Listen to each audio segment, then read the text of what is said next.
but historically Penta's map. The question is, how much work will Evil Geniuses have put on to countering the typical Penta play here, and will Penta, contrary to what the norm is with them, play into their regular play? They always have something different. They're always showing up with new strategy, no matter what the map, even if it's one we're all familiar with them playing, like Consulate.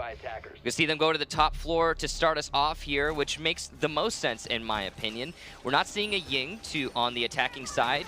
We are having a IQ. Now, IQ is extremely useful on this map normally because you will have Valkyrie cams outside. However, on Penta's side of things, there is no Valkyrie. You can see instead they've opted to bring a Legion. I think that's going to be the replacement for Valkyrie, who Legion has seen some major buffs as of late. I believe he gets one more trap, and he gets all of his traps about 45 to 40 seconds faster in a round than he did prior. You know, when people initially saw his buff, they were like, oh, that's not a big deal. That's just, you know, a couple seconds off of the recharge time for his traps. And no, it was fantastically huge for that operator, and you've seen him played a lot at this Invitational as a result. Chate actually going for the spawn peek on the rails, not going to catch anyone. It's a bit of a risky and a bold move at this level. I think everyone's conscious of that spawn peek and how much it happens these days. Yeah, but I'm very interested by the defensive operator choices. Pengu on a mirror instead of a smoke. Goga on a Jaeger instead of a Valkyrie. Shate running an Echo instead of the Mira itself. Now, one wonders for me if we can go back to how confident Penta would be. They are a team that has quite a lot of a hubris, if I can employ that term there. No, that's absolutely correct. And this could be a scenario where they are so assured of their victory that they can make some role swaps. We saw that with FaZe last night. FaZe's matchup against Ainz, you had Cameraman playing on Ashe. Not typically their entry, and well, they were making some role swaps and some adjustments that you could potentially argue, well, they were being done in a way to maybe thwart some counter-stratting or VODs. If you feel confident that you're going to win the matchup, oh no, why bother at all to give away some strats? First kill goes to Young as he takes down Goga just inside of admin office from above, and you can see most of EG currently repelled up on the eastern side of the building. It was almost a team kill there from Canadian. Luckily, he managed to dive away just in time. But you could see the entire Evil Geniuses attack completely focused on this admin office. And Penta is responding in kind. They have earlier 3 defenders, excuse me, now 4 defenders watching this admin office. They are completely focused on it. And Evil Geniuses is stalling out just a little bit. They've spent 2 minutes repelled on these windows, and they haven't really accomplished anything other than taking out Goga, who was very overextended inside of the admin office. Eunice coming down into the Vista hallway. He's going to look for potential of a run out, but it's too little too late, as Evil Geniuses has pushed their way into admin. You've got BC, who is known as one of the best for his ability to get nades and projectiles off. Putting him on IQ means he still has those frag grenades. Though taking him off Buck is a little interesting. Canadian been taken down just a moment sooner by Pengu on that Mira, but 2 kills for EG will now put it at a 4v2 in favor of the Evil Geniuses team, leaving just the 2 anchors of Mira and Echo. But Mira gets bid adieu by BC, who has maximum usage out of those grenades. 2 kills, 2 grenades. Now Shate's going to have to clutch in a 1v4. Can't out-duel Necrox, fragging out on Thermite.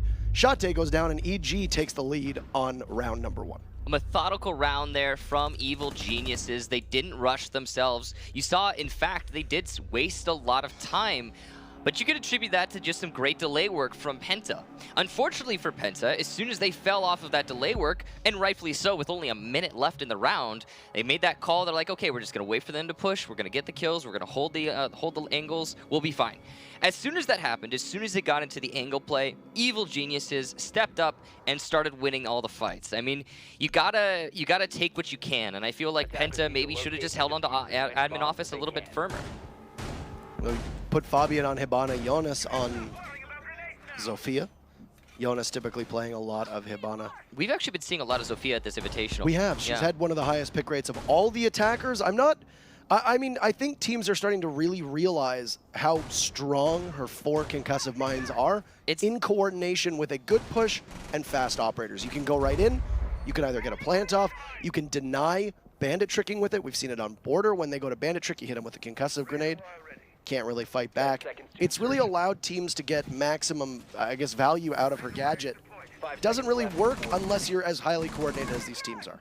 I think another thing to mention about Zofia, and the main thing for me, is that with the Zofia charge, you can effectively do the work of a drone.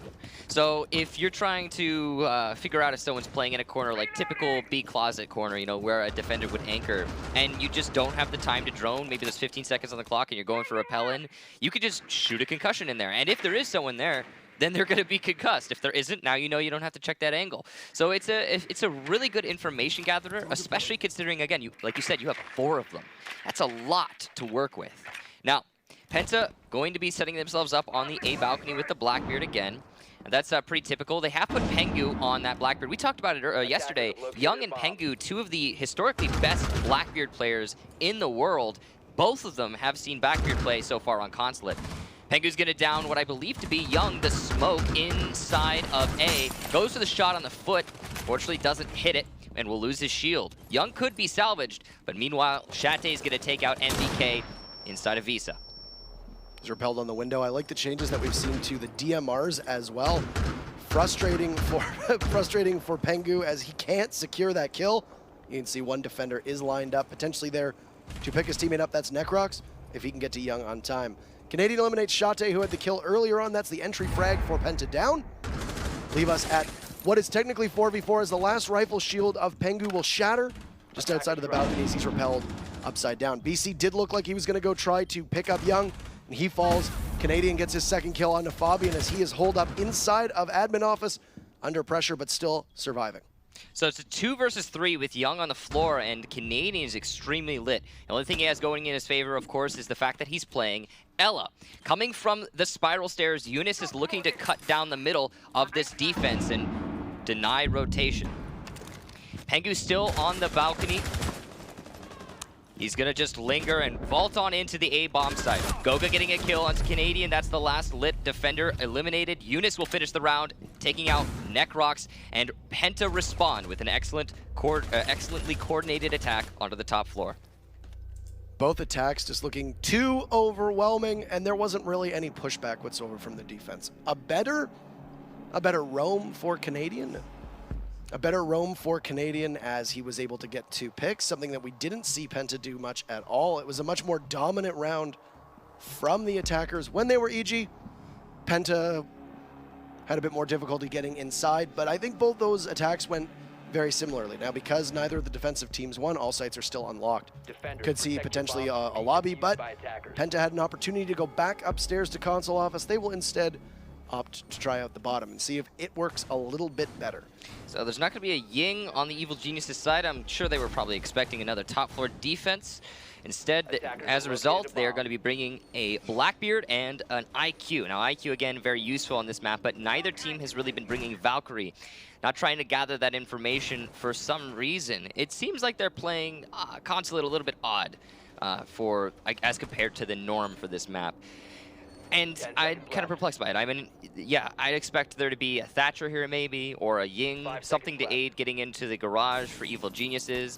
PENTA, of course, has brought the Echo, so that's going to definitely play into the front of White plant, but we'll see how it plays out with no smokes, I believe, on Evil Geniuses side. They're going to struggle to take control over B if that's their main objective. Doesn't really look like there's much going on for the roamers at the moment. A very site-heavy hold for PENTA. And yeah, look at that. So they're gonna be clearing the roamers here. You can see they're going up for the rappel upstairs. Goga inside of Projector. He's gonna rotate over to Big Desk, and he's just looking for any potential entry from the Evil Geniuses side of things. And in the meantime, Evil Geniuses, of course, a very cautious team, are going to drone him out. They'll find him, and then they'll start pushing him. This is a really nice rappel here from Necrox, underutilized. From this position, you can deny the run out from the yellow window, the yellow door, as well as the garage. Should you be attacking the top floor, you can kill someone if they impact through the garage. So that is probably the most versatile flank hold position on that rappel, in all of outside on that side of the building. And right now, Young being droned in as Goga sits inside of admin office, waiting to come into contact with the Blackbeard, though Young does look like he has control of Projector. Goga smartly will dive back to site. A minute and a half has gone, and nobody from PENTA has fallen off of the board just yet. They're still trying to drone clear right, or roam clear rather, with the aid of those drones. Canadian back on Buck, now looking to see what he can find inside of Piano. It did look like he saw the leg of the bandit for just a second. Tries to get a couple shots onto Jonas, but misses, and Jonas gets away quite safely. However, more important than that, he's able to take out the bandit charges, and now sees the bandit yet again. Does a ton of damage to Jonas, but you cannot be missing those shots, especially not somebody such as Canadian. NVK finishes off what was started by the team captain as Jonas goes down and gives EG an advantage. They have an advantage in terms of man count, but only 1 minute to win this round. They're going to need to start using these holes a lot more fervently. Shate pushing up the main stairs, going to see the Blackbeard lay down some fire. Unfortunately, not even take out the shield. So nice try there from Shate, but he has at least stalled that aggression from Young. What a flick from Young onto Shate, reciprocating the kill from Shate onto NVK. An amazing shot there with the DMR, not even an auto rifle. Necroc's going to be pushing into the white van, looking to plant the diffuser. Be a cover of Young. There's 3 defenders left. They could stop this, but it doesn't look like they will. The smoke's coming down way too late. The C4 gets denied, and I think the plant's going to come down. It has. Goga will take out Young, Canadian, and nade onto Fabian, and the last 2 defenders, Pengu and Goga, will be pushing up the yellow stairs. Pengu at the front of white. He has 1 canister, but 3 attackers to find before he can start the disable. He's going to lay down some fire onto the stairs outside, but it's not going to matter. Necrox with a headshot. Pengu will lose the round, and Evil Geniuses win another attack. So far, the defense hasn't had as much success as you would expect. Another really nice clear by EG. Now, they took a long time trying to pin down the roamers and put the applicable pressure on the site itself. There wasn't much they could do. Once they took complete control of yellow, it was very easy for Necrox to just be able to come right in. No C4s contested him whatsoever. There was a smoke tossed out as well by Pengu. Young getting that nice flick just down by in front of white van as they had decided to push yellow stairs. And then Young getting another to take down, I believe it was the Mira, and Pengu trying to pick her up got killed by a grenade. So I mean, you had a really good response to their push by EG, which I think is surprising, because EG didn't seem to invest that much time in actually figuring out where the defense was holed up. Their drones were mostly just hunt down the roamers. They droned out the second floor, a little bit of the first floor. Didn't see as much on the basement as you would expect, and then they just reacted to where they knew people were and were able to lock down the site and completely force them out. They did a really good job, and by the way, this is just in the spectator mode, will be affecting the play. They did a really good job, Evil Geniuses, in finding a hole and cutting it out in the defense. Just enough, just pushing enough in the Piano and opening up enough holes in Piano to deny front of white to the defenders. That's all they really needed. So yeah, this is a graphical error on our side of things, on our client for the host. I don't think it'll be affecting the players, so keep that in mind. It looks like they're all doing their typical thing, and I'm sure if they were affected by it, they would call for a rehost. So on defense, bringing a very armor-heavy style of hold. Yeah. You've got Mira, you've got the 2 ACOGs as well. I'm interested why Necrox was running a suppressor on his MP7, but that is, I mean, you could know, just be a preference. It's a headshot gun. It's a high rate of fire, high recoil gun. You got to get them headshots. If you have a silencer, it's not really going to change that fact. There is, like you said, though, 3 armors on the defensive side.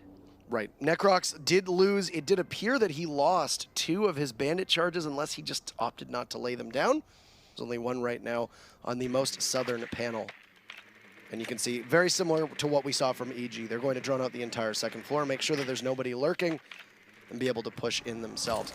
Right now, there's a lot of utility being, I guess, kept and contained on site for Evil Geniuses. I think that does play into the fact that we mentioned that you have a Doc, you have a Rook, they have the advantage of sight at their disposal. Looks like our spectator's going to be going for going to be coming back. I'm not sure. We'll see what happens, but that's all beside the point. This match is going to keep playing out. Evil Geniuses have denied a lot of time here, as Penta really haven't done anything with it. And they haven't pushed into the building quite yet, and they haven't started using that piano control. We see Shate has moved on to yellow stairs, and they have control now of the lobby and the piano, but unfortunately they don't have a buck, so they're going to have to use their ash charges, their singular ash charge, to get a kill onto Necrox. What a shot from Shate. Great positioning there. Great game sense to expect that Necrox rotation from the front of white to the back of white.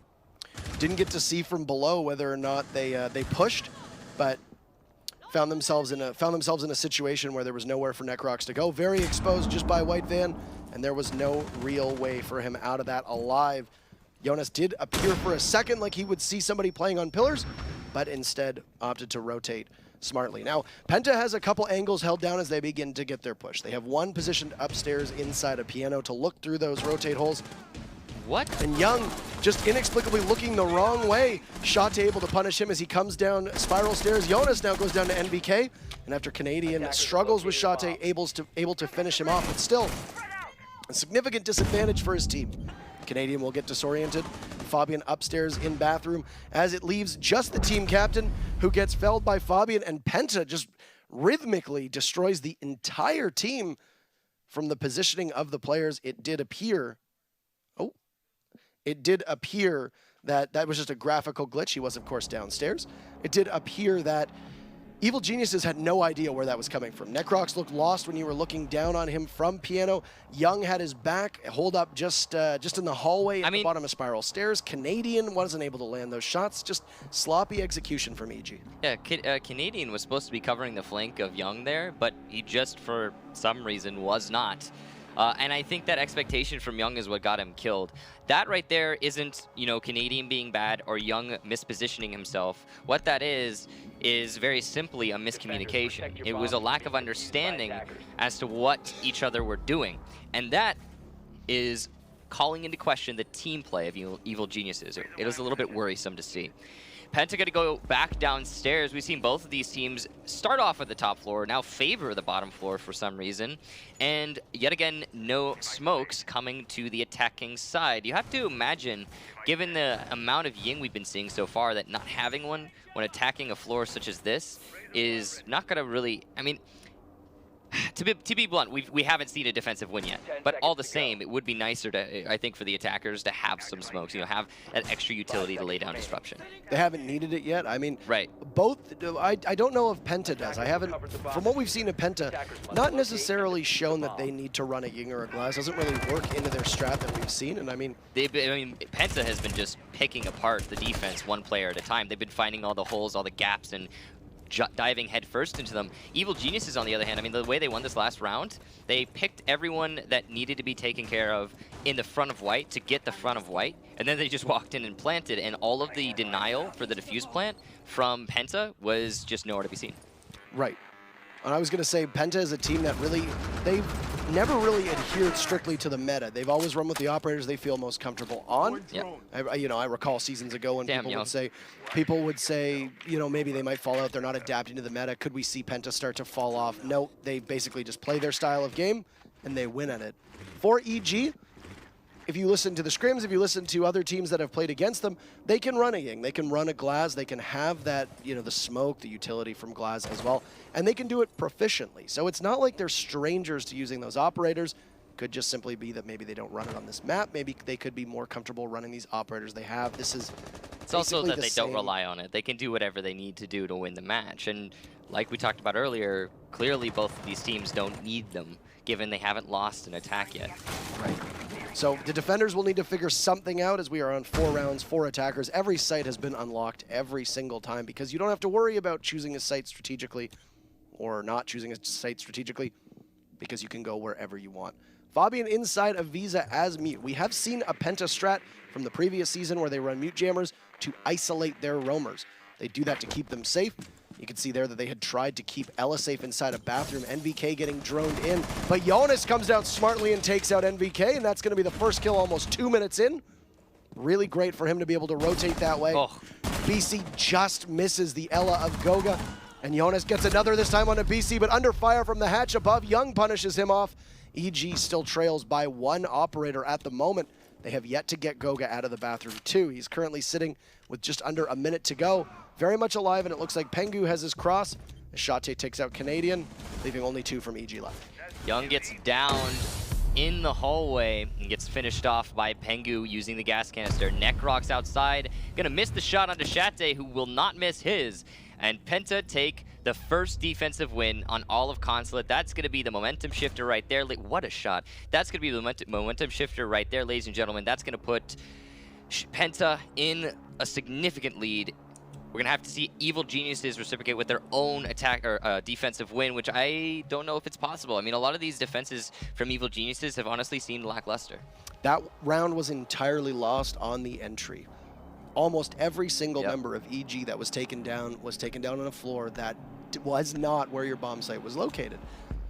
Basically means that, number one, either you're just getting outshot, which I think was the case. BC had a bit of bad luck, probably could have been rewarded with a kill through that wall when he went for the bullet pen onto Ella, wasn't able to get it.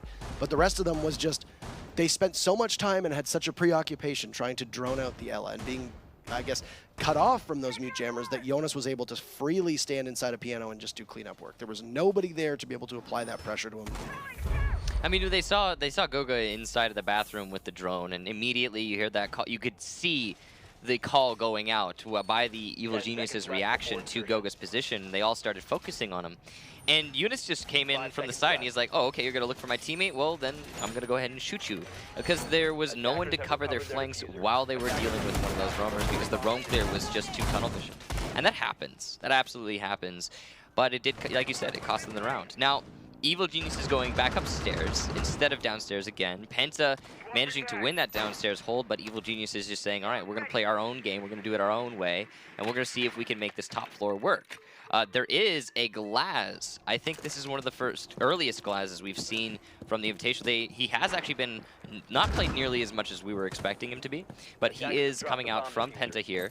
We'll see if it actually aids them on this top floor attack. He's right now, the way that we've been seeing Glaz used and rolled out by teams is that if you are comfortable running him and you usually run him, then he will be ran. But for a lot of teams, I don't think they're trying to force him in. Ying right now is the operator who is getting forced into everything. Yeah, one of the highest pick rates. Glaz is, for most teams, not very hard. Canadian will run out, looks for a rappel, completely expose himself, but look at that, all of Penta on the west side of the building. The east is all alone for Canadian, doesn't get anything with it. And that's why you bring a Valkyrie right there, so you can have the information before you waste the run out. Necroc's going to take out Shate as he pushes into the yellow stairs.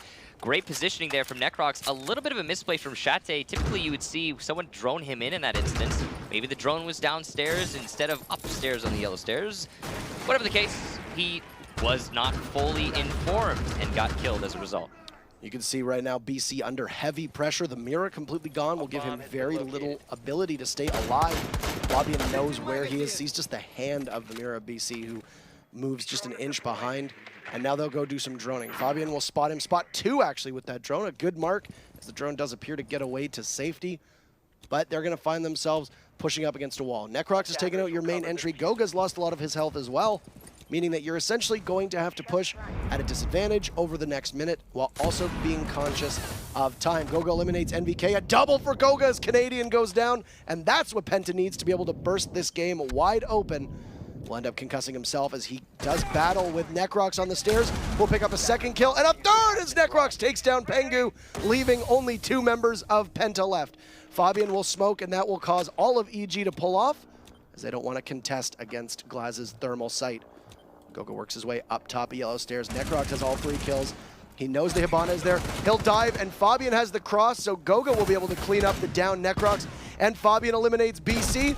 Oh, he gets taken down just by Young, and we'll get pressure now by Goga, who beheads him, and Penta is on match point, 1 round away. Seems like it's been a battle back and forth between these two teams, but like you said, match point. So Evil Genius is struggling here on Consulate, their map pick. We definitely expected them to have much more counter in mind going up against Penta, but I gotta be honest. You cannot counter-strat Penta. The way that they operate, it's just not a thing you do. Penta always adapt when they go onto even the same maps, especially against a team like Evil Geniuses. They're going to pull out all the stops. So I feel like it was definitely a misplay by Evil Geniuses. We were thinking maybe it was in the ban phase. It definitely, I think it's confirmed here that Evil Geniuses should not have let Consulate go through the ban phase. I think there was some speculation yesterday when they were competing against 1UP as well. 1UP is a team that is very heavy on Ying and Glaz. They have been for quite a while. It seems to predate the shift that we've seen over the last month or so, where teams, I guess, have started to play Ying a lot more. They've realized that there's a lot to be gained from using both of them, maybe even abusing their mechanics right now on attack. Yeah. And we're in a position where they let them go to 2 maps yesterday that are very Ying Glaz friendly maps. That is a mistake. And as I said, there was some speculation online and some speculation from people here themselves at the actual practice facility and at the stadium itself, or the arena itself, that they had lost the ban phase. I don't know if I would necessarily agree, but I mean, you're bringing 2 teams that you know their strats work very, very well on these maps, and you're not bothering to ban those maps. You have to wonder why. It is questionable, certainly. It's probable that Evil Geniuses is just trying to catch people off guard, do things differently, and mix up expectations, but I don't know that that's the right thing to do. I mean, we talked about Penta's hubris earlier. That might just be the same thing for Evil Geniuses, overconfidence, hubris, the sort of thing where, like, yeah, we can take them on their maps. Yeah, totally, absolutely. They won't expect it. We'll catch them off guard. No, I think going where another team's comfortable is a bit of a mistake, and it's highlighted here. Evil Geniuses could still come back, but there is one more round for them to do so, and then another after, of course, to get overtime total. And Eunice starting us off with a kill into Young, who, I mean, Young has been the top performer for Evil Geniuses, I believe, so far. He's been doing a great job, so not having him is going to cost Evil Geniuses a lot in this round. Jonas still inside of admin office, has not been flushed out, but you can see on the rappel 2 members of Evil Genius poised and ready to strike. They had done a very good job of taking out the roamers early on this site in previous rounds, but right now having a bit of difficulty. You'd also seen that the Ella of Shate was positioned up inside of Console and caused some problems for them.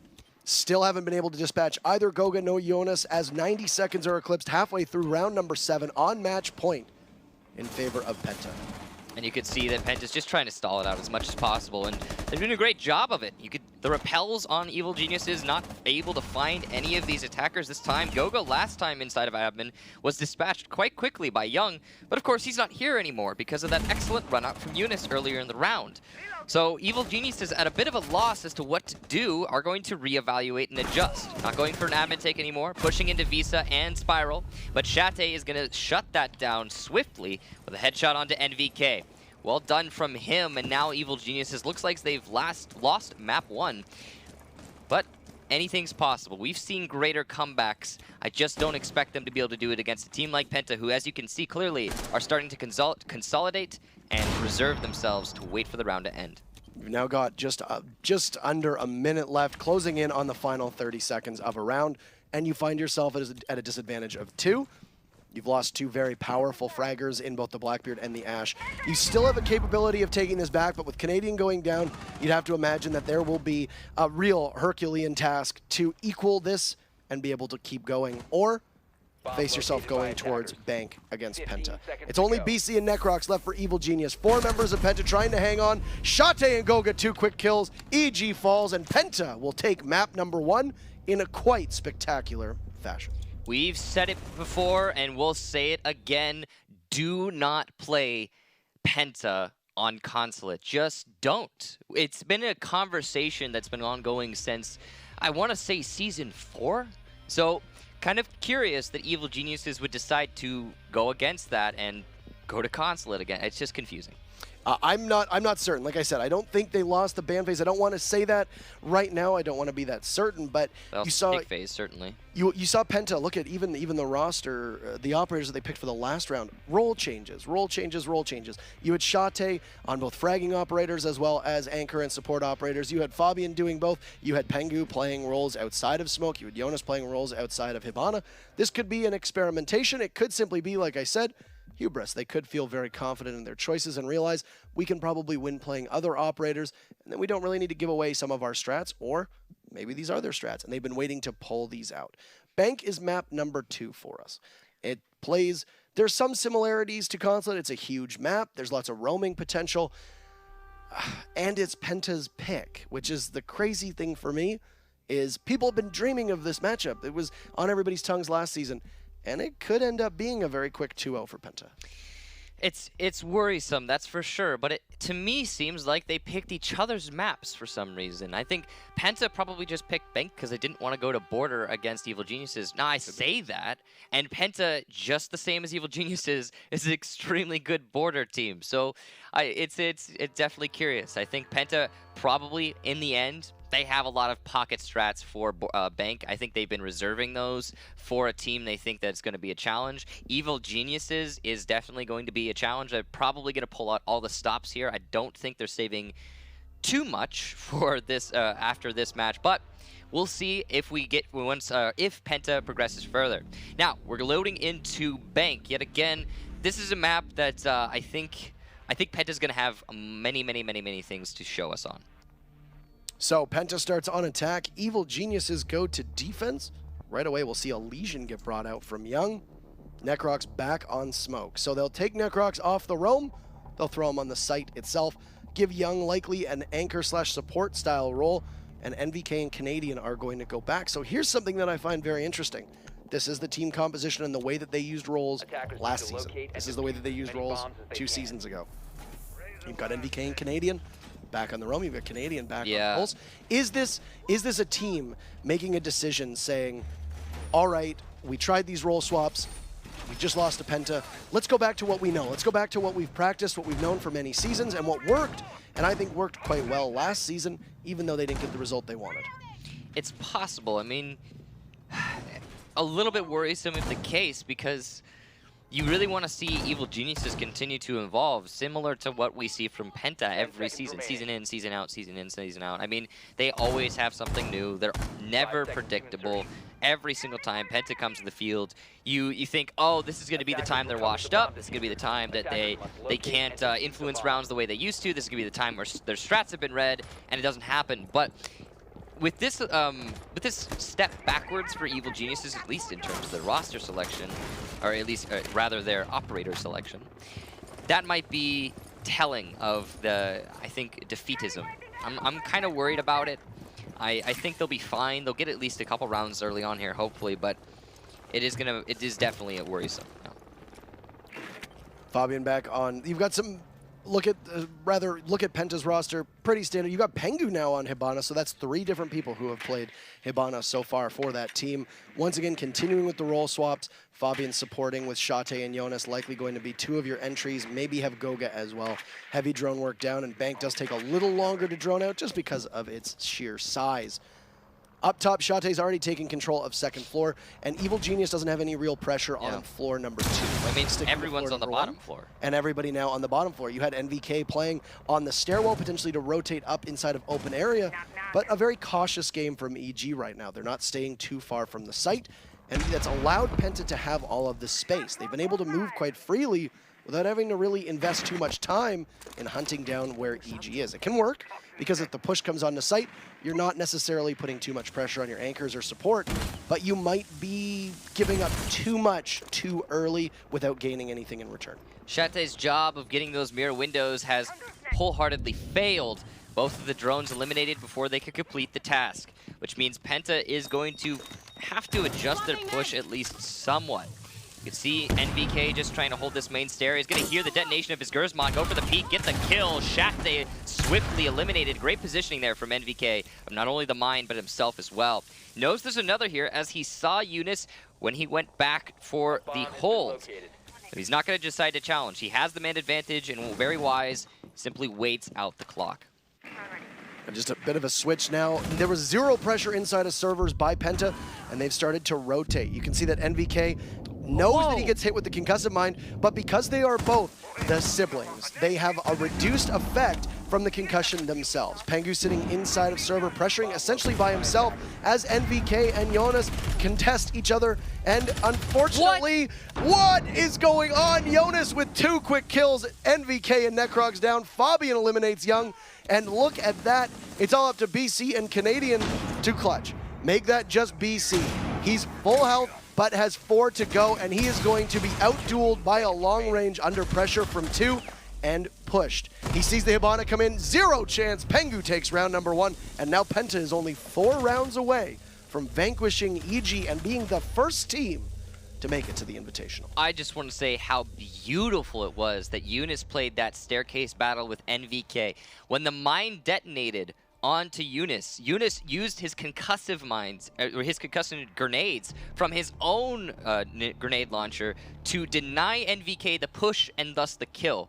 And then later reciprocated with 3 more concussions to take out NVK himself. And then for some reason, can't explain it, Young was peeking the staircase on the outside of the B window. That was confusing, allowing Eunice to get a double kill and effectively defanging the attack in one fell swoop. Great job there from Eunice on the main stairs. Usually you don't see that type of push work at all from an attacking team onto the basement of Bank.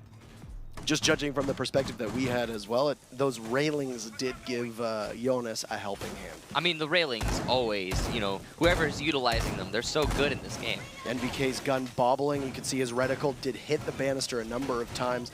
Those are bullets that should have been intended for Jonas, but just couldn't land them. And 0 bullet pen there, not really much of a chance. A double mirror strat from B to A on soft walls rather than reinforced walls. I'm really interested what the plan is with the shield. Now, Penta doesn't do anything just because. So that shield is very important. There's a reason it exists. I'm guessing it's to force a vault should you want to use the rotation that they've opened on the left side of the mirror window. Yeah, that's what it is. They don't want an attacker to be able to just drop in the sight drop down and then rush through the rotation in the hallway. They want to make them slow down a little bit. So a bit of a speed bump in that shield. At least that's my guess from the setup there. Either that or it's aligning a perfect angle using the mirror window to hold server or something along those lines. As well, if there's no ADS situated there, though, a grenade or an ash charge will need to be used to take that out, which is robbing more utility that can be used elsewhere. Essentially forcing somebody to use their gadget.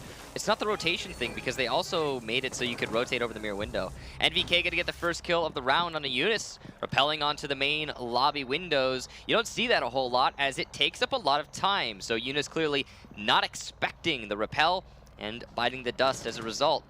NVK now pushing in through small office to main lobby to elevators. He is very aggressively clearing out these roamers. You can see both Young and Necrox's drones right now, giving him information so he can push as close to that stairwell and as quickly as he can. But this is looking very similar to what we saw from EG. You don't have a lot of really aggressive roam prowess. Yes, you had Jonas upstairs. He was farther off site than any member of EG was at any point last time around, but you now find yourselves with 4 on site. It didn't work for EG. They weren't able to close out the round with a numbers advantage on site, falling apart very quickly, especially with Jonas's quick double kill on the stairs. Goga just situated inside a CCTV with an ADS, 2 ADSs rather. And he even has a third. And a third available to him if need be. That'll be very difficult to be able to take care of him. They'll burn it though with the lifeline. And now it looks like they've at least been able to take 1 out of the picture. He's probably going to juggle another, but here comes the nade. Has he put it down yet? Yes, it seems he has, as BC's nade gets caught by a Jaeger device again. More concussions. He's actually picking these up and putting them back down to catch the nades and not the concussions. Great job from Goga delaying, but unfortunately, it's not enough. BC gonna hit the perfect nade onto Goga, eliminating him. Maybe Goga being too reserved with his ADS. Now, it is going to be a 5-on-2 as NVK also eliminates Shate. That's his 2nd kill for the round. He's done a great job so far. And there's still a Nitro Cell on Pengu in these last 30 seconds, so he could theoretically deny the plant simply by himself, but it's not going to happen. Canadian from the hallway drop takes down Pengu and Fabian, the last defender alive. This is very similar to what just happened in the round prior. This time, though, it's on the opposite team. Evil Genius is seeming dominant. Not going to check all of the... Whoa, what a flick from Fabian. Takes out Necrox. Great reactions there from the player not considered the top fragger for Penta.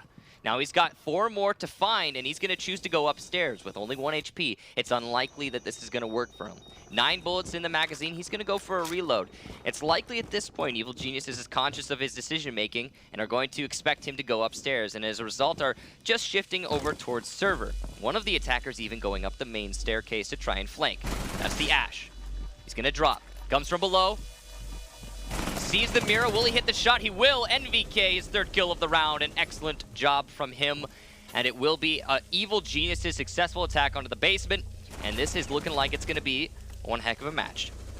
Much more balanced than I think that we saw. Both of those rounds were similar to what we saw in the ENCE era game. The teams that are winning those rounds so far have won them without really much question. Yeah. Penta stormed out on round number 1. EG responds this time. I like that they're bringing a Montaigne. This is not something you see every day. Leave it to Penta to find a strat for this to work. You think the first Montaigne in the Invitational group stages so far? I don't believe we've seen a Montaigne just yet. We've seen a bunch of Blitz. We haven't seen a Fuse with a shield, so it would be the very first time that the Mountain appears. Yeah, so that's kind of an interesting decision there from Penta. A thing that I want to touch on is we're going downstairs again from Evil Geniuses, and I got to be honest, from both of these teams, it seems clear to me that downstairs is the wrong choice. You're not leaving enough flexibility for your defensive operators. There's not enough room to breathe, and I feel like the attack is so easily clamping down on that and suffocating the holds. So it might have been the right call to just go upstairs. I'm guessing Penta in the next round will, if they're successful here, Penta will probably decide to go Teller's Archives or Open Area Cafeteria to try and not only mix things up, but also just because downstairs is clearly not working so far.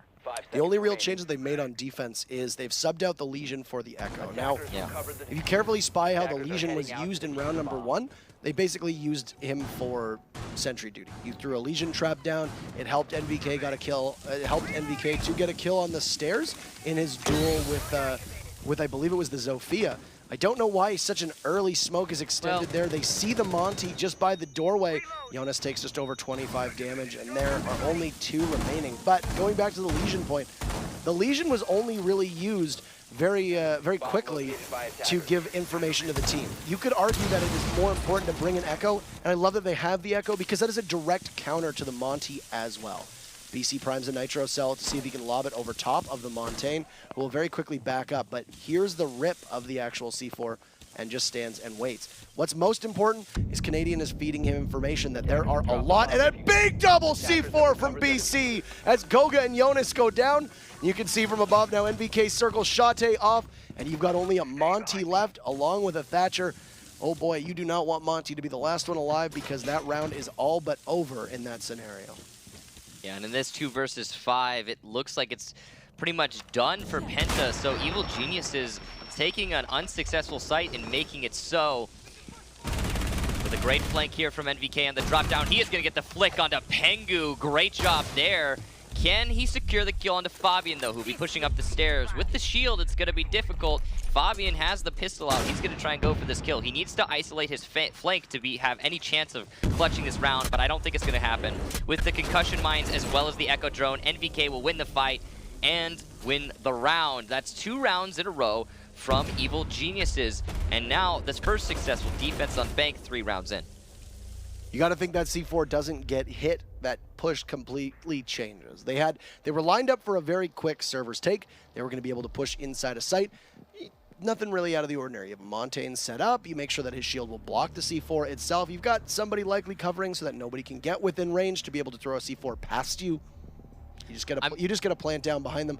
That's very similar to what we see from the stock take in Clubhouse as well. You just have the Monty basically isolate the diffuse plant, and then that's it. You just wait and hang on. They concussed BC behind the mirror window, which was very smart, but they were about a second too late. He'd already thrown the C4 when he got concussed, and all he needed to do was pull the trigger.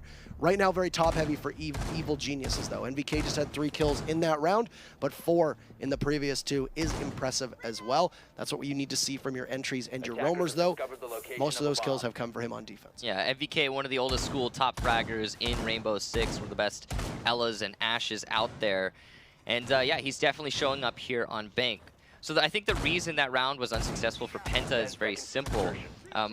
What we've been seeing on basement successful attacks is the attacking team constrict the defense. They're going to come in and isolate the roamers, push everyone downstairs, and we saw both of the teams do this in the first 2 attacks in the basement. And then they're going to start their onslaught, their attack using the drop downs and really pushing the defense to bad spots. In that round, Penta did not constrict at all. They simply went into server from tunnel and tried to push the site, which is not only old school, it's incredibly old school. And both of these teams knowing that strat extremely well because they're extremely old. I feel like that was a huge misplay, or not, if nothing else, a gamble from Penta to not take the control, which in other rounds of the defense of the basement has been offered up. This could have been something as well that they read about Evil Geniuses. If you recall in CTM, when we were at the last Invitational, a very smart play to separate the barbed wire at the doorway of stock made it so that when the Monty push came out against Continuum, the Monty backed up and got slowed in the barbed wire, which back then was much more potent. It would slow you to a greater degree. The Monty had nowhere to go and died. Yeah. However, we saw a very similar stock push happen at the LAN finals in Sao Paulo. ENCE did it successfully, and I think people were a little surprised that a team such as Evil Geniuses permitted themselves to fall victim to something that is such a pretty common strat from back in the day that you'd expect them to be prepared for. Jonas eliminating Young is kill number 1, and both BC and Canadian take some damage from the smoke of Pengu, from Pengu, but he gets eliminated. He's playing Valkyrie, not Smoke. Shate, the Smoke player for PENTA. So that Young getting eliminated there is probably going to be one of the most influential frags in this round, putting PENTA certainly in a much more comfortable spot to win this basement defense. They are going to lose Eunice because he's extended himself a little bit too much as he gets collapsed upon from Canadian and the rest of his team. Great drone work there, great coordination to deal with that roamer, but again, Thermite lost for Evil Geniuses, which means the server take is going to be much more difficult. Interestingly, Goga has a rotational out of server, and he's going to be doing the ADS juggle thing again. Worked out pretty well for him last time. He delayed up into 50 seconds, but this time he's starting at 50 seconds. So it's probably going to come down to the last couple seconds of the round for Evil Geniuses to take this attack. If Goga can kill at least 15 to 20 more seconds, that will mean that both Shate and Fabian's jobs will be a lot easier, though. You'll have the smokes timed perfectly to be able to chain them together, keep them out of sight, and then Fabian, of course, with the C4, could potentially deny the plant either by actually killing the planter or by delaying them long enough. Though Fabian is off-site to a certain degree, he's going to push up of main stairs before just sitting and waiting to see if somebody will join him. BC's nade goes around the corner, and Fabian will take no damage from it.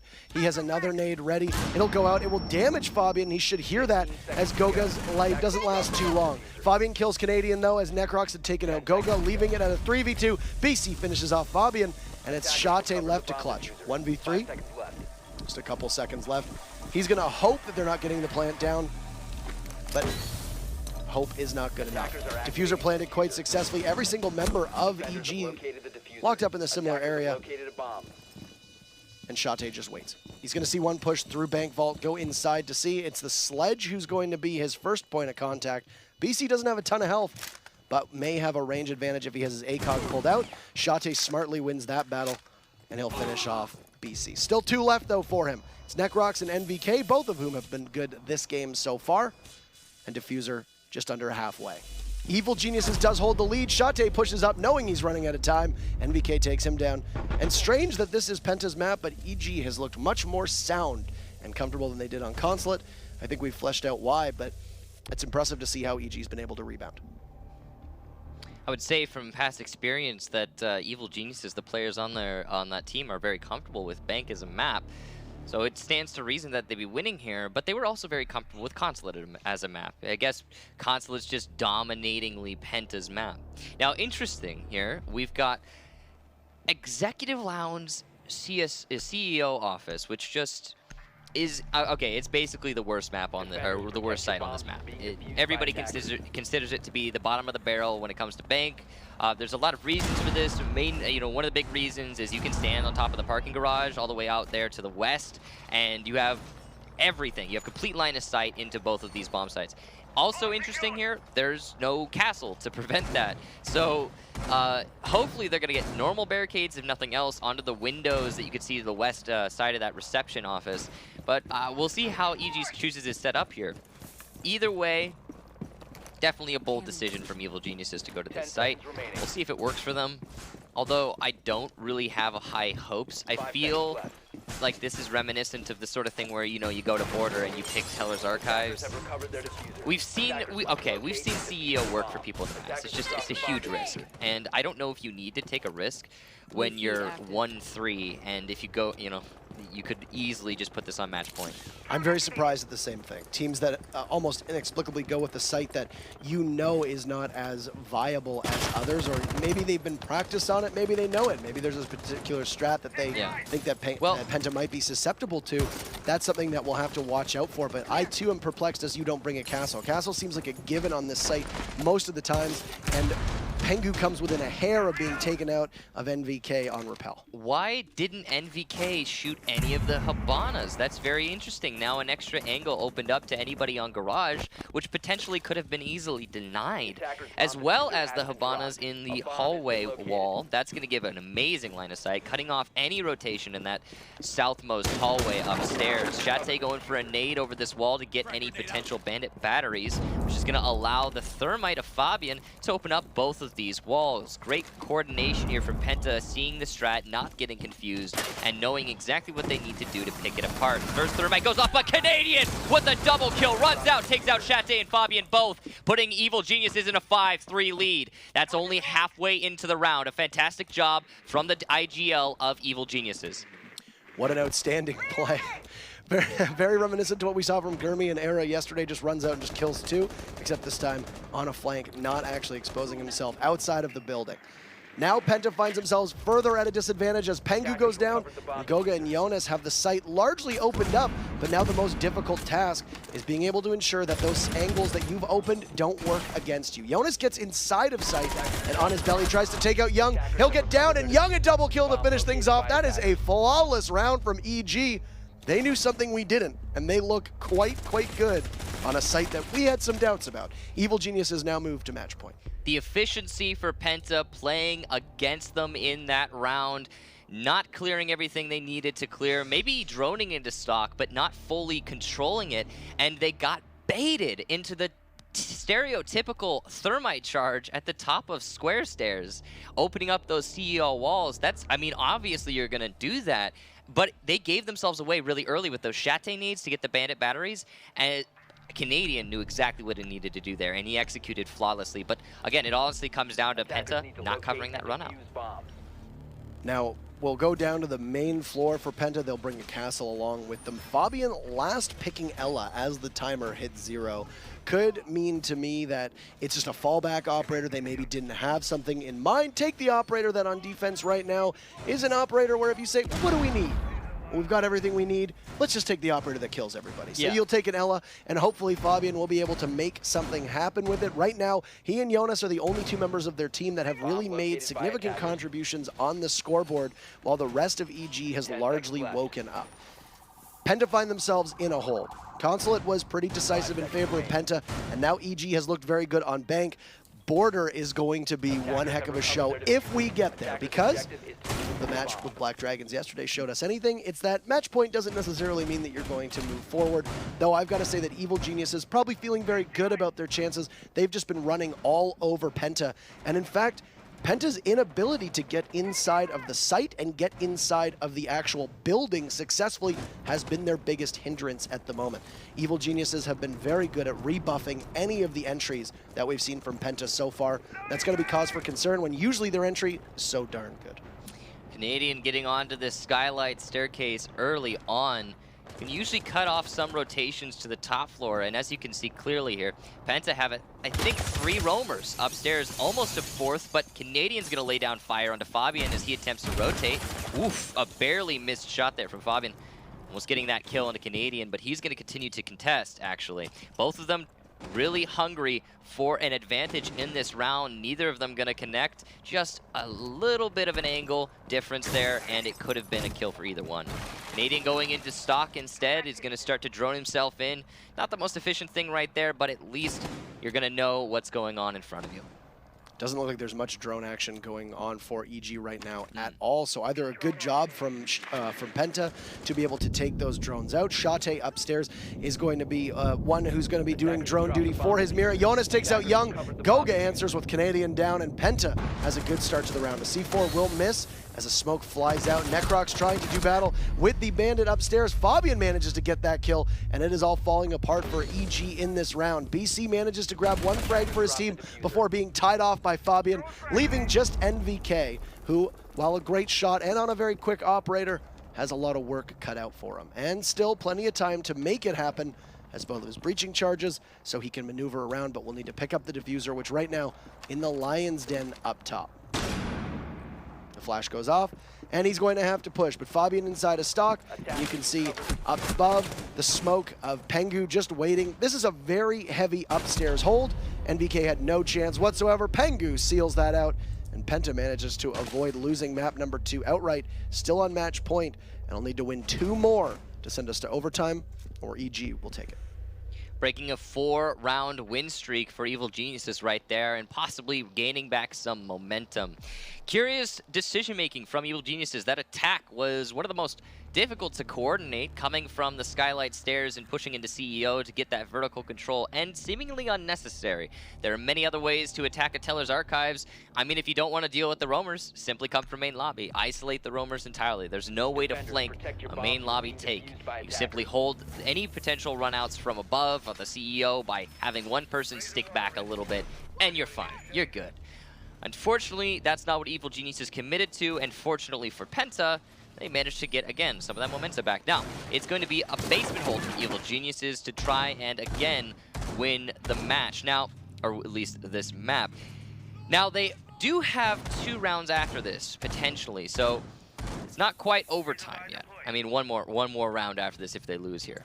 They're going to run with the composition that did them so well on this site last time around. Right. The Echo Drone in place, though. The Echo Drone's greatest, I guess, greatest strength was being able to knock the Monty out of shield and prevent them from pushing in as easily as they wanted to. There is, of course, no Monty, though, very smartly on the board. A much safer strategy. Yeah. I think Fabian used that thermite. Young sets his yokai out and dispatches it to hold inside a garage, essentially as a mobile camera, just to let his team know. And I mean, yeah, if you know there's an Echo, you're going to be checking for a yokai, but maybe not thinking that the garage is going to be the main place for it, especially when a lot of Echo mains will hold on to yokai and only toss the yokai out in the latter half of the round so that you don't lose it early on. I mean, you could clearly tell that Evil Geniuses has been experiencing some garage pushes and scrims, because they're putting a lot of seemingly unnecessary emphasis on holding that garage. Typically, it's not pushed in this meta. It used to be back in the early days of Siege when the black car's windows were indestructible and a defender could sit behind them, and the attack considered it more valuable back then. But after it became harder to hold, attackers also realized, oh, we don't really want to go there anymore. So it's not a meta place to push on attack. It isolates your anyone who goes there way too quickly. If they can't fight their way towards main staircase or into the bomb sites, then they become useless in the round. So yeah, anyway, the main push from Penta is going to be focused on these drop downs. They've opened up the Teller's drop down, and I believe, I want to say the open area drop down. They're also pushing down these main stairs, which oddly have been extremely influential for both teams in a lot of these basement attacks or defenses, given the amount of times they've been pushed. You can see there was a change in where their push was coming from. Leadoff kill is Fabian as Young gets taken out, but NVK eliminates Shate, puts us back to an even contest between the two teams, though he has just a fraction of his health left. Young being gone means no yokai, which means no late round defusal from being knocked out by one of those concussive bursts. You can hear, speaking of concussive bursts, you can hear the lifeline being shot off in the background. Will disorient the foes that it finds, as Fabian able to eliminate Canadian while also getting his exothermic charge down the pulse gun. Those are two crucial operators that are benefiting from how late in the round it is. EG will miss them sorely. Fabian had taken some damage though, looks inside a vault, sees there's nobody there. Penta just waiting for a push. Simply hanging on. Pengu eliminates BC, and EG still struggling right now, though Necrox takes out Jonas, and NVK goes down, meaning it's all up to the smoke to try and hang on. He sees the thermite, gets a shot in, and downs the thermite. Wow, but Diffuser is down as well. Necrox just needs to wait 20 seconds, but Goga manages to push up, and there's no chance at all the smoke getting pressured, knowing Diffuser is down. And that's a clean shot. Necrox, unfortunately, when he went for the repeak, which, you know, you could say, oh, he just shouldn't have repeaked, he shouldn't have repeaked, he should have repeaked. When he went for the repeak, his holographic sight perfectly covered Goga's position at that time on the ADS. He didn't even see the IQ that killed him. And that is, that's a tough feel right there. You know, he's got to be kicking himself right now, thinking to himself, oh, I could have won that round had I been able to see my enemy, had I been able to fight my enemy. But that's the downside of the holographic sight. That's the reason you bring the reflex instead. It's up to you. Do you want the optic or do you want the peripheral vision? Now, because of that, Penta is still holding on in this match. They're going to go downstairs into the basement, which has been mixed results for both teams. So they get the advantage of going back to CCTV. You're right. Penta has actually never won this site before. So they're going to hope that they need to, or else their map is over.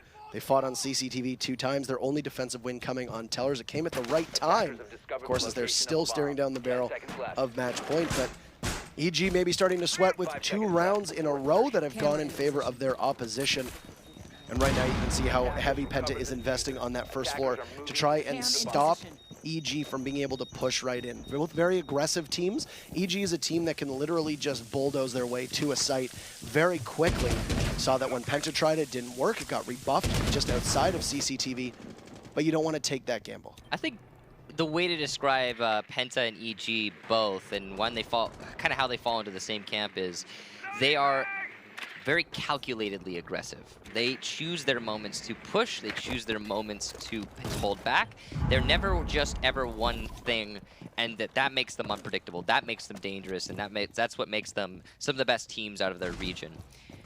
Now, Evil Geniuses starting the roam clear. They haven't actually done much here. They have got great positions to execute, but they're kind of transfixed with Pengu at the top of these server stairs, and as a result, might not be conscious of the Ela inside of Cafeteria, though this hole in the wall to Cafeteria, if opened up by Canadian, could be extremely influential on moving Goga. They're having some difficulties with Jonas trying to find the Vigil, who looked like he was found early on, and right as I say that, BC not only finds him, but punishes him. And gone is the Vigil, but a minute and a half gone as well. Goga still up top, waiting to try and peek Canadian. You can see rubbing his head. He is disoriented. Another mine will go out, waiting to see what happens with the Ela. Canadian lighting him up, but not able to finish him off. Will use another concussive mine, which misses its target. Frustratingly so. Has an opportunity for maybe Young to help coordinate a push, but they're having Canadian do it alone as now BC drops, and the Sledge takes out another. So that's 2 for BC at the moment, leading his team right now in this round, hopefully towards a victory for them. Last minute of the round, and BC, a player you don't typically step up, has been getting the necessary frags for his team, and there has been a lot of time wasted by the roamers, but ultimately they're off the board, and Evil Geniuses is ever so good on attack in that last minute. What an angle from Pengu, unexpected entirely on top of the site table. I mean, you don't see that ever, and it definitely caught Evil Geniuses off guard. BC, again, biting the dust. And that's your top fragger for the round off the board. Evil Geniuses still has the advantage of control, using those drop downs wisely. Gonna light up Pengu and force him off of the A bomb site. Time's ticking down, and Pengu will get eliminated in the hallway by NVK. Shate and Fabian, last 2 defenders. Shate gonna be inside a vault, Fabian inside of a garage. They're just waiting patiently for the drop. 20 seconds, they only need to delay and stay alive. NVK cannot find that angle. The smoke's going to push into B rather than stay in the red hall. Not going to try and expose himself. Diffuser has been planted all the while. Shate and Fabian playing too passive. They're going to have to go for a retake now. And NVK above, that's not going to happen. Shate gets shut down. Necrox finishes Fabian. And that's match point done and dusted. Evil Geniuses move on to map number 3 in this best of 3, which will be Border. Couldn't even imagine how excited they must be. EG, one of the most animated teams. I feel like Canadian screams after even the slightest kill that his team gets. But can we get a woo? Can we get a Canadian woo, please? I definitely think I could hear it through the lack of a mic even. I was actually in the practice center when they were playing 1-up yesterday, and you could hear him clear as day when it was going on. So especially in that third matchup when it was all too important and very tense. So Border awaits us as the first map, Consulate, goes in favor of Penta. Not really a surprise that Penta won on Consulate, but I think a little surprising how good EG looked on Bank. Not that I discredited them, but Penta has looked really good so far, not just from yesterday, but also today. Consulate is a very strong map. Bank is a map they are familiar with. There's not really any of the 9 maps that Penta is not familiar with or unfamiliar with. But with Border, you're bringing probably the best North American team on Border against one of the best European teams, period, competing on what should be a pretty even matchup unless something really falls apart for EG and Penta is able to blow through them. I think it's too close to call how it's going to turn out. I absolutely agree. There's no way to predict a map like Border, one that both teams have to be proficient in. I mean, Evil Geniuses in the past have looked oh so strong on it. It's been one of their preferred, and I think that they have a slight edge going into this map. But you cannot count PENTA out. You just can't. And they change every single time we see them play. We haven't seen either of these guys, any of these 10 players, play in an environment like this since the Season 6 finals. So beats me. Maybe Evil Geniuses somehow became bad on Border in the downtime. Maybe PENTA practiced it hard in the expectation that they would play Evil Geniuses at this event. Anything is possible. So we'll find out once we actually get into the map. One thing that I'm going to be looking for is how much those role changes that they made just between map 1 and map 2 made an impact on them. You took Necrox off of his the fragging role that you had him on in map number 1. You put him on more support and anchor-oriented roles. You put Canadian and NVK as the two to carry the team on not only your roamers, but also your entry, and it worked. It worked very well. You relied on BC to be able to get and create the space that he needed, as Canadian, especially on Zofia, was able to enable the rest of the team to move freely. You saw NVK was able to get a ton of kills because of good drone work, because of Canadians played to disrupt, and especially in that last round, the concussive mines from the Zofia of Canadian allowed BC to get 2 very important kills and delay a lot of time to get him in position. So those tweaks that they made to go back, or fall back rather, on habits that they had a couple weeks ago, a couple months ago, before they started experimenting with operator changes, worked. It paid dividends very well. On Border, are we going to see that? Are we going to see them stick Necrox and Young as strongly on site? Or are we going to maybe see Canadian play some site and let Necrox go back to roaming? That's going to be a very important question for me, and I think the answer is going to determine whether we see PENTA win or whether we see EG win.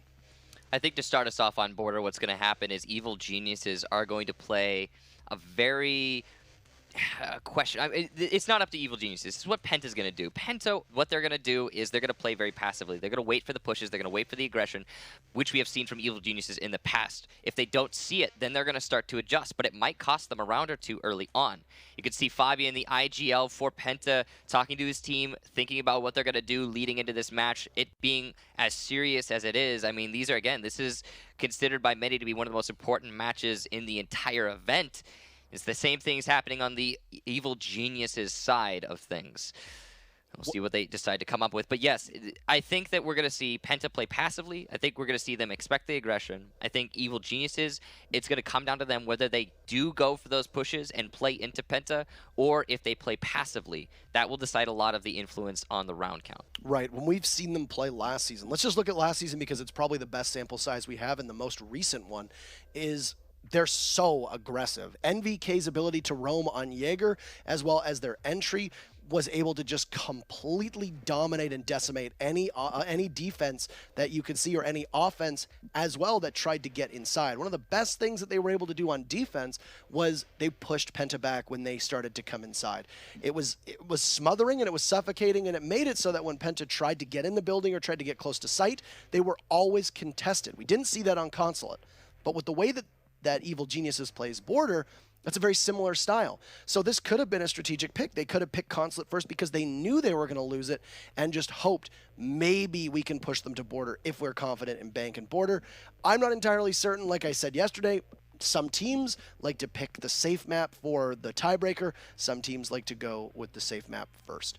With that said, Border on what is going to decide our first team to make it into the quarterfinals of the Invitational. They will have tomorrow off. Will it be PENTA, the 3-time champions, or will it be Evil Geniuses, the defending Invitational champion? We'll find out as map number 3 begins. Attackers need to locate and defuse. Defense for Evil Geniuses, Armory hold, go figure. Attack for PENTA, Glaz and Ying combination here, ladies and gentlemen. Again, Border not typically considered the map that you're going to want to bring that combo, but there's definitely ways you can make it work. We'll see how it is PENTA does that, or how it is that Evil Geniuses shut that down. You can see they're going to be going for a conservative strategy on the B side of things. Young going to open up the... Wait a minute. I said conservative. I was wrong. BC going for a 75% hold with the mirror window inside of CCTV. We have not seen this hold, I think, in all of the Invitational. Yeah, this is the first time we're seeing it happen. at least from my recollection. So an interesting decision there from Evil Geniuses. We'll see if it works out for them. There is no Zofia on the attacking side, who Zofia is one of the operators we cited as being the reason why we don't see the 75% hold nearly as much. And if you're wondering what that is, it's the hold where, as a defensive team, you push into CCTV and try and delay that beachhead as much as possible, using the mirror window that faces to the east, but can also cover the south and the north, as well as your south doorway to CCTV. Most teams have been conceding CCTV almost right away and not bothering to challenge in that or security or monitors at all, and just giving up that space and trying to make sure that they're playing inside a fountain. And the reason why, I would say, is because by and large, the most activity we've seen on this map has been on the side of Fountain and Office. There hasn't been a lot of action on Armory. It seems like most Armory pushes don't last too long. Necrox under fire inside of Fountain had taken some damage just a moment ago. Shate missing his drone. He'll have to pick that one up. Of course, Twitch drone, no ability to leap at all, but won't expose himself to the window. Unfortunately, he will kill about 10 seconds. Just in case there is a bandit juggle, the exothermic charge of Goga gets picked right back up, and we'll see if Canadian can get it in time. Unsuccessful. He'll manage to try to get away. The smoke will come down, and Jonas will push right up. The glass takes a ton of damage. You can see the yellow through the broken walls. He'll push inside. If Jonas can go down, that'll be crucial for EG to be able to take the glass out of the fight. It'll worry them very little. Jonas gets one before Canadian falls. BC goes down two, and Penta storming in gets 2 kills very, very fast. This is an aggressive push from them, and it's working. They have control over offices, and Fabian's going to secure it even more so with Necrox getting eliminated inside of Fountain. Shate gets another for himself, and Eunice finishes the round. NVK going down in the hallway. It seemed like EG had a great setup to counter this exact push, but Eunice, what a shot from Eunice. With some excellent glass play, pushes in through the main hallway, the one thing EG could not let happen, over cover of smoke, and will win the round. That's the Ying Glass combination play that we've been expecting to see, that we've been waiting to see for this entire Invitational. Perfectly highlighted right there. What are you to do when someone who can see through the thing you can't just pushes in and kills you? It did look like they had a couple of crossfires set up. Yeah, Jonas started to push down. It worked very well. They just couldn't land those shots. You see he got shot 3 times and was left with just a shred of health and then downed. Even if you manage to down the glass, there's a shroud of smoke preventing you from physically seeing that the glass is down. And bear in mind, there's no notification, so you don't know if you've downed him. There's nothing on your screen to denote the fact that you were able to get a successful down. Right now, EG gets blocked out and a flawless round from Penta, and I would say that is as strong of a start as you can ask for. All of the team putting in work where need be. They will head to defense, and they will also defend lockers, but no Ying Glass being answered from EG. I had one team refer to it yesterday as, if teams don't run Ying Glass against us, we win. If teams run Ying Glass against us, we probably don't. And I think that's one thing that all these teams need to keep in mind, especially with how much prevalence we've seen out of Ying, is you need to be prepared. Could potentially be hurting EG that they're not bringing a Ying along. I mean, but we know that she's been in their strats before, so why is it not coming?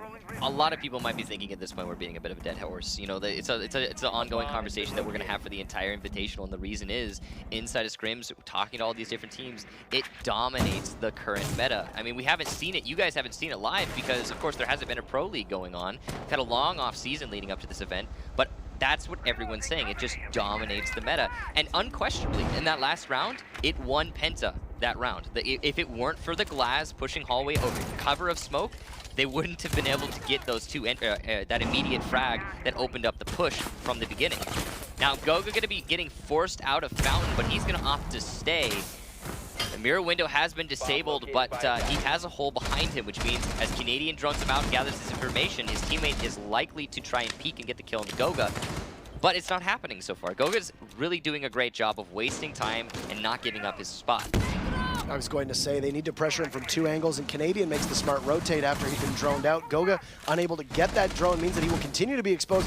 Jonas jumps up to try to fight for the trade, and they'll get it, and that's exactly what Penta needs to do, as Pengu takes down Necrox to give Penta an advantage after a smart push-up from Canadian. Penta reads that perfectly and responds in kind to completely slow any push that could have happened from EG and take the advantage away from them. BC trying to contest this roamer downstairs, but gonna miss his shots. That is huge. Fabian slipping away, despite BC knowing exactly where he is. That's gonna be a bad thing for the rest of the round, obviously, for Evil Geniuses. 1 minute to go, and a man disadvantage in EG's side. They're gonna need to pick up this diffuser that's just in the entryway to Fountain. They can successfully do that, but the flashbangs have missed from NVK, and Eunice will get the easiest kill of his career. Meanwhile, downstairs, BC trying to disable that site player. Fabian going to take out Young inside of Fountain, and Pengu, I believe from the side, yes indeed, will take down BC, winning the round for his team and putting Penta in a 2-round lead early on Border. Now that is not what you want to see as Evil Geniuses in this third map of this best of 3. It was only, from my mark there, the only player on EG who was able to get a kill was Canadian. Now we'll see once again another Ying Glaz come out, and here it is. Like you said, beating a dead horse, but I think it does need to be denoted multiple times, or noted rather, I think multiple times. You're going to see more and more and more of it as we get closer to the quarterfinals, the semifinals, and then the actual grand finals. It's just going to be more Ying, more Glaz. The more teams start to say, oh, we want to bring out these strats. I mean, yesterday, it's possible we didn't see a lot of Ying Glaz because teams were thinking, we don't want anyone to expect it from us. We don't want anyone to count on seeing it, and we want to save it till we really need it. So in this match, Evil Geniuses versus Penta, this is the sort of match where both teams are pulling out all the stops, certainly. What I find most surprising is that while we saw a lot of Ying on this map, Glaz just didn't seem to get brought to Border. I think the agreement or the general understanding was that it's close quarters. Yes, the destructibility can give him longer sight lines, but a lot of that depends on how the defense sets up their sight. If they're giving you those sight lines, EG did just that. They created a lot of space for the Glaz to be able to look long range, and that hurt them. They were able to take that away from them very quickly. Penta was able to take that away from them very quickly, and EG found themselves fighting from behind against an operator who they just simply couldn't see to contest. Canadian breaking this north window, possibly looking to throw out his last cam, but unfortunately for him, there is somebody outside probably going to find that cam and shoot it. Actually, Chate might not have seen it. Neither might have Pengu, which is kind of interesting. I guess they may not have been paying attention, which means Canadian's going to have a really great camera. Chate, too accurate with his Twitch drone throws, is going to lose one of them to the bandit battery on the wall, and the other to Mira simply waiting for the second follow-up drone. So that's no mirror windows that will be opened up in this round, and a huge loss certainly for Penta, which is going to allow the hold for Evil Geniuses to be that much easier. So they've taken CCTV, you've seen they've fallen off. This is it, the Ying really comes in. They're attacking Armory instead. And they'll be able to push that Mira out very quickly, though Chate gets taken down by Canadian as he pushes out back through Workshop and looks to see if there's anybody there on his side. Necrox eliminating Jonas means that for the first time, EG is starting to answer the call.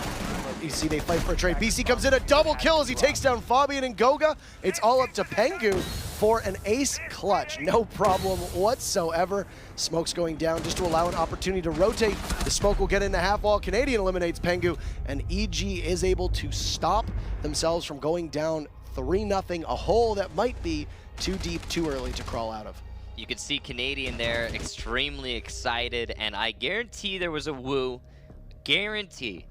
We'll have to ask Canadian after the match, but that is some momentum regained, and definitely your mentality is going to be significantly improved off of that round win, given the weight of this match again. Ventilation Room Workshop from Penta coming off of a successful hold of the Armory. So no mix-up here, not going to customs. They are definitely straying away from the idea of holding CCTV in both their downstairs hold as well as their upstairs hold. Well, we'll see a castle being brought out for Workshop Tellers. This is going to be a strategy that we saw ENCE used a couple times yesterday. I'm imagining that Pentas will look very similar. A big component of that, keep your mirrors upstairs. Have somebody playing inside an office. Essentially guard the sites where the bombs are above. Make sure that they can't take that control away from you, and that if they're wrestling you for it, you kill as much time as possible so that the people on the main floor and the actual site itself are able to stop that rising tide when it finally crashes over you in the dying seconds of the round, if it even gets there. I mean, we've seen that, what was it? It was EG in map number 1 on Consulate. All of them died without even being able to get within, I guess, walking distance of that site. I mean, on your note of the rising tide, if you can stop the tide from developing in the first place when it actually crashes against the shores of the site, it's not going to accomplish anything. So like you said, I mean, if your roam is good, then, I mean, what have you? What's the attack going to do? Considering that you can also on the site roam above your site by going into Armory Archives, which is considered by everyone pretty much to be the dominant site on this map, yeah, may as well. Why not? NVK going to be opening up the east stairs, which is typically the initial beachhead for the attack on an upstairs attack. So they are going to be pushing towards offices and archives. We have a brief update for you if you don't want any spoilers. Now would be the time to mute. In the other channel, we have Vitality versus 1UP. 1UP took map number 1. We are currently in overtime of map number 2 between both teams. If Vitality wins, there will be a map 3. If 1UP wins, Vitality will be the first team sent home, and 1UP will play tomorrow for the second spot in group number A, and will play the winner, or rather the loser of this matchup, the winner of this matchup, successfully goes to the Invitational. Mind you, Necrox is now going to try to push inside a bathroom and apply a lot of pressure to Fabian. You can see finally they'll bring it out. Misses his shots though, you can't be missing those shots. Fabian able to get away, and Goga rather, able to eliminate Necrox as Young had gotten a kill earlier on to Pengu. And that'll leave us now all tied up. Goga down, though, from above. Jonas seeing if it's safe to be able to pick his teammate back up. And it is. They'll be able to grab Valkyrie, and they'll be back up to a 4v4. From behind, Canadian takes Fabian down, and that's a very common angle for Fabian to not be conscious of. Canadian now got to start working his way upstairs in the main hallway, meeting up with his teammate MVK, and focusing on a push for these 3 out of 3 defenders all above their bomb site. The question is, are they going to go for a plant, or are they going to actually try and hit the roamers? They have 58 seconds left to decide. They're not rushed to make this decision. If they could simply plant where there's no coverage from Penta from above, it might be an easy round for Evil Geniuses. If they go for the push, it could be very dangerous. There's nobody on site right now. Exactly. All yeah, three Young up above. through the wall. Takes out Eunice, BC, one onto Goga, and the last defender, Shate. He hits a nice shot onto MVK. Can he get another? Not enough bullets in the mag. Pulls out their shotgun. Takes down Canadian. 2 more to find. Diffuser has been planted, so he's going to need to slow down. He's going to need to start thinking about what angles he wants to peek. Buck is challenging the drop down. Will light up Shate somewhat, but it goes both ways. BC takes a couple bullets. The drop is successful for Shate. That's not supposed to happen. He's got to deal with a crossfire here. Both of the last 2 attackers have rotated into the hallway and tellers. Just waiting out the ball. Here comes the push from Shate. The long angle from Young, prone on the floor behind the soda machine, will finish off Shate, win the round, and Evil Geniuses with a decisive attack. Finding out that there's 3 roamers above and just going to the site. We have a ball game. A match that was hyped up so much is living up to its billing. All tied up. I like that we see 2 from Penta in a row. Now 2 from EG. Both winning on defense, so now now EG will need to go somewhere else. Ventilation Workshop will be where they go. Penta did not go customs. We saw when they played Vitality yesterday, they went customs immediately every time that Armory Lockers was locked out. We always like to touch upon how it was Penta who made customs be a viable strat. They almost single-handedly showed the rest of the teams and essentially the world, as every region now uses customs after Penta was able to show its viability. They did not do that this time. Do you think a good reason for that could be? They know that EG is expecting them to go there and likely has done their homework to know how best to counter it. I think that's definitely something to touch on. I think it also plays into the fact that Penta, as a team, they like to be unpredictable. They like to do things differently. They don't like it when... So, yeah, they invented that strategy, and I'll talk about that a little bit more later, and because of that, people expect it from them. You're absolutely right, and I think, yeah, EG, rather, probably has something in line to counter just that hold, even though... You know, they kind of did a CCTV hold of themselves earlier. They would expect to know how to deal with it. So, one thing I want to touch on really quickly is the whole Penta thing, inventing the hold upstairs in customs, and the beauty of it is that all of the pieces of the puzzle were there. They were laid out by other teams earlier in Pro League. You know, people knew all about all the stuff that was required to hold that site. I mean, the hold above the bomb site inside of stock. People found out about that like the season in the map came out. It's been out there for a long time. The mirror window in CCTV that makes holding CCTV much easier, that had been out for probably about 2 months before before Penta actually figured out you could put those two things together and create an amazing custom hold. So, you know, it's the sort of thing that is ever-evolving meta in Rainbow Six and the beauty of it. And really, again, props to Penta for making that happen. But in this round, they, again, like you said, they haven't chosen to go to customs, but they are choosing to contest customs. What was that? Was that that was Fabian? Where was he? That appeared like it might have been a preset C4. It definitely was, but where was Fabian? Oh, he was in CCTV right next to the drop down. You can see he did a little bit of a hop. Now he's hugging the monitor on the table above. Great placement from the C4 of the Canadian there, and that's going to be an early man advantage, as well as all of your disruption dealt with from Penta. Now all you have are the smokes from Eunice to to go ahead, and on vertical control, of course, from Penta to go ahead and give them an advantage. I feel like we don't see this that much. EG has nobody upstairs. All of their roamers are guarding different parts of the main floor. They don't even have one roamer up top at all. They've completely given up control upstairs.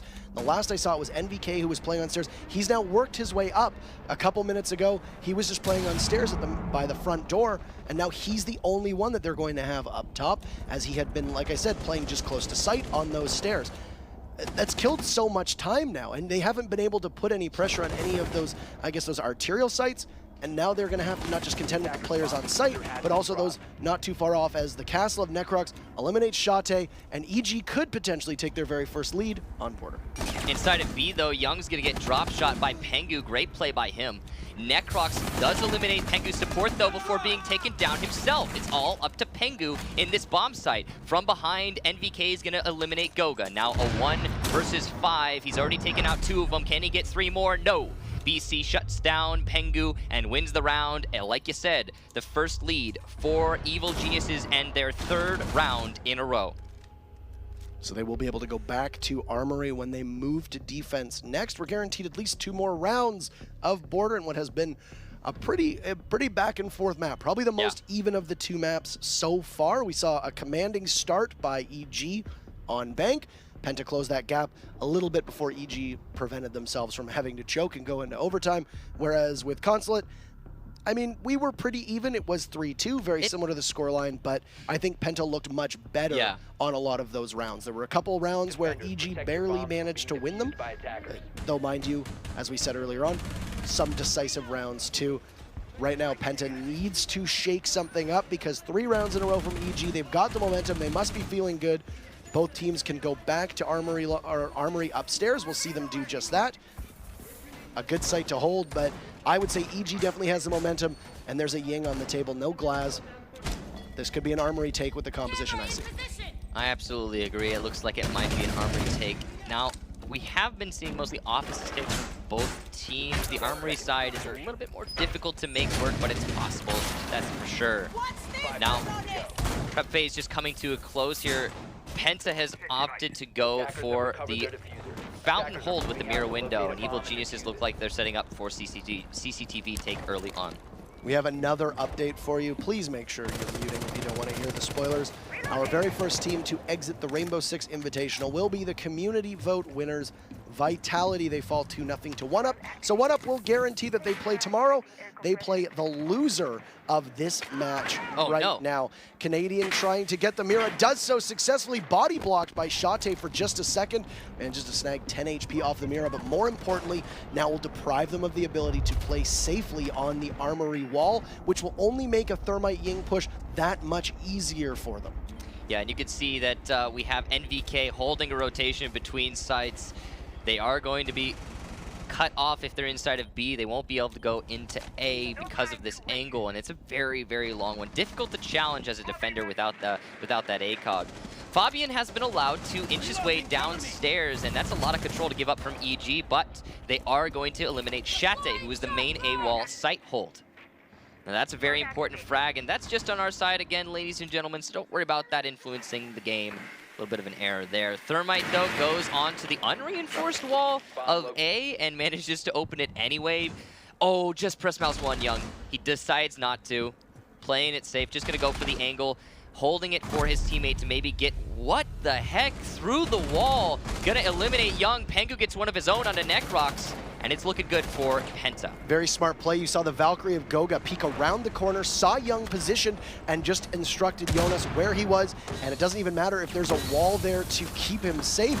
And now Candelas go out. C4 from Goga goes nowhere. He'll push up aggressively, takes out BC, sees two more. Goga takes out NVK before being refragged, and it's all up to the team captain of Canadian to be able to try to keep the dream alive, to push him to match point. He'll get pushed by Pengu, but he shreds him, and Canadian now in a 1v2 to clutch it out.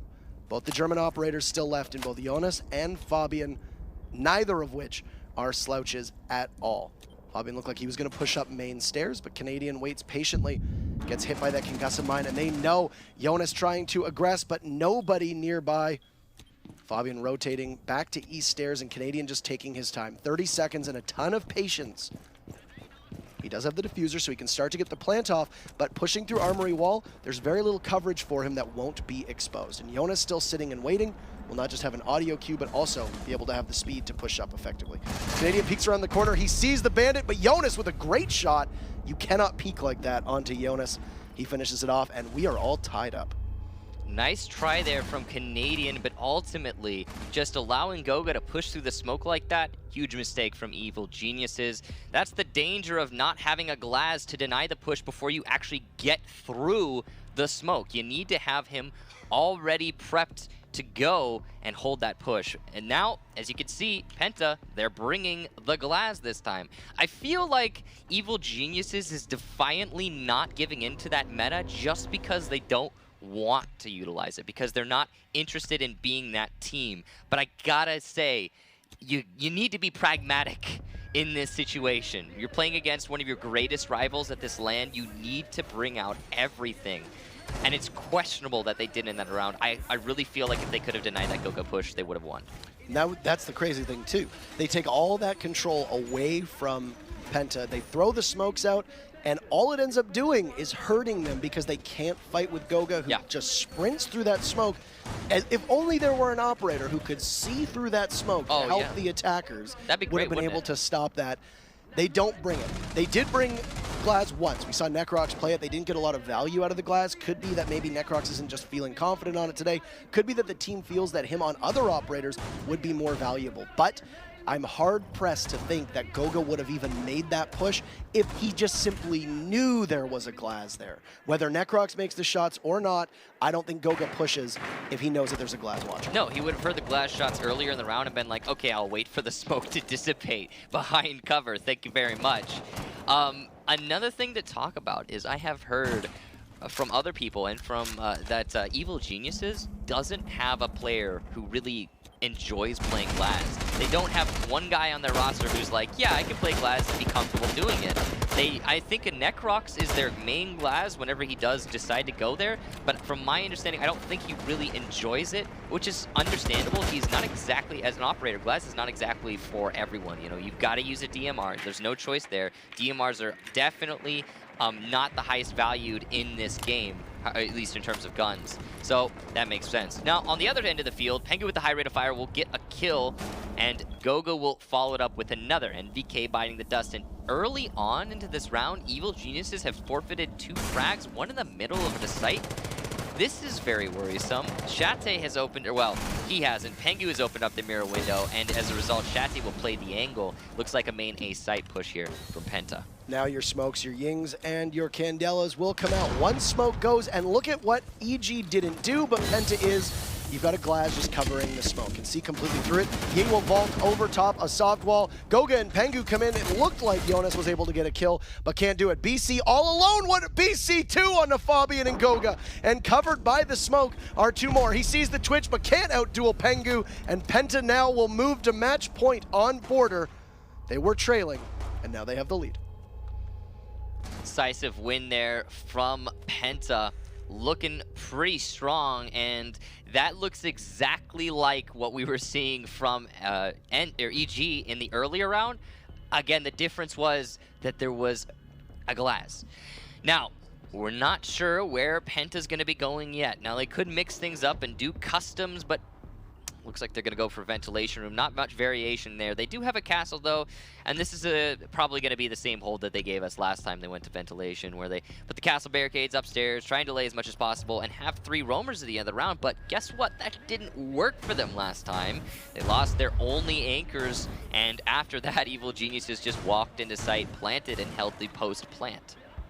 Now, Penta setting themselves up downstairs, and they're just waiting to see what's going to happen. Now, this is of interest.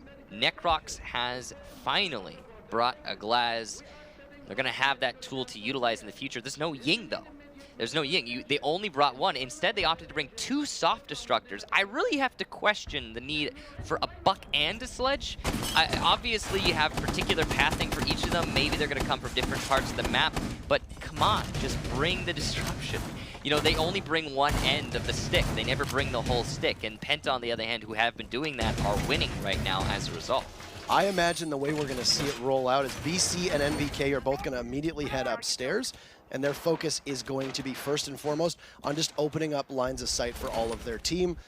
Necrox and Young are going to be situated somewhere in the bathroom. You're going to use that thermite to open up the bathroom wall, smoke it a couple times. Young goes in and plants in the safety just by that pile of lumber, that opening up by the open, I guess, wall that you'll see inside a bathroom. Necrox will just cover from afar. At that point, it's really up to Canadian to just do whatever Ash wants to do, maybe apply pressure from one angle. I'm surprised, though, that they would bring a sledge over a Twitch. A Twitch would make a lot more sense to me. I mean, heck, even a Ying would make a lot more sense to me than the sledge itself. But, I mean, it's going for maximum destructibility. If their idea is to open up all of the flooring and completely take away any safety or security from the defenders, the double soft destruction that they have in both Sledge and Buck will be useful, but likely could have gotten more from other operators. I mean, if we're talking about between the upstairs and the downstairs, that's mostly already been opened up by the defense. You know, you got to remember, those angles go both ways. Anyone can challenge from any angle, so it's definitely a questionable decision when it comes to the soft destructors.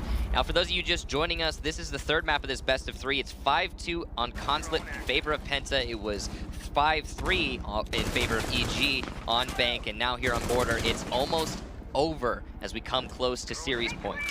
Leading into this round, Goga's going to get the first kill onto NVK, one of the top fraggers for EG in history. Is going to be taken down. That's going to be very, very disheartening for Evil Geniuses, I'm sure.